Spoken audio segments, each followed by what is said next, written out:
So what we're adding to these problems now is we are not just looking at problems where the two legs are given and we have to find the hypotenuse.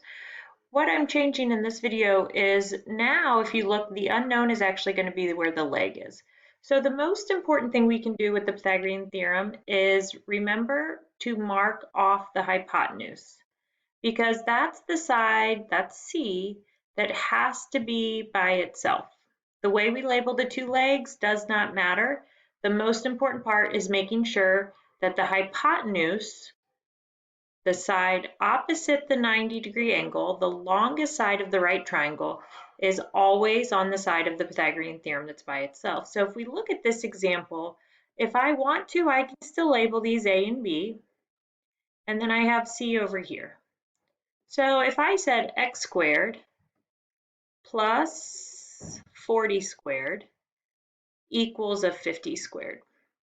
So if I start to figure out these numbers, I'm going to have that x squared plus, and if I put 40 squared into my calculator, I'm going to get 1600, and 50 squared, I'm going to get 2500. So I need to now solve for the x squared. Well, in order to solve for the x squared, I'm going to have to isolate it first. So the first thing I'm going to do is subtract 1600 away. And then I would have to subtract it from the other side too. So when I subtract 1600 away, disappears, and now I have x squared equals a 900. Just like we did in the last video, to get rid of something being squared, we have to take a square root of both sides. So I would get x equals 30.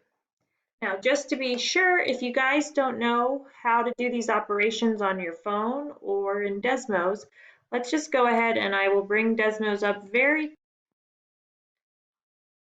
So when we go into Desmos, when you want to type in these operations, just hit the keyboard down at the bottom and you can type in square root of 900 and it will tell you 30. So we can be doing all of these operations in Desmos. You just have to bring the keyboard up.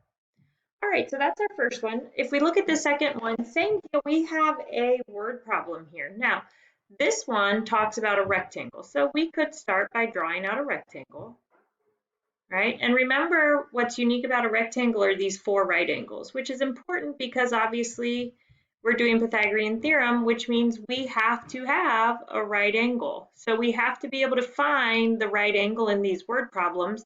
So then we know where the hypotenuse goes. So if I draw a diagonal here, it says the diagonal of a rectangle is 20 centimeters with a width of 15. So the width of 15, and I'll put that here, and we now need to find the length. So it's just asking one of the sides of a rectangle given the other. So now that I see my right triangle, I can go ahead and set up my Pythagorean theorem. So I would say x squared plus 15 squared equals 20 squared. So I would get x squared plus 225 equals 400. And if I subtract the 225 away,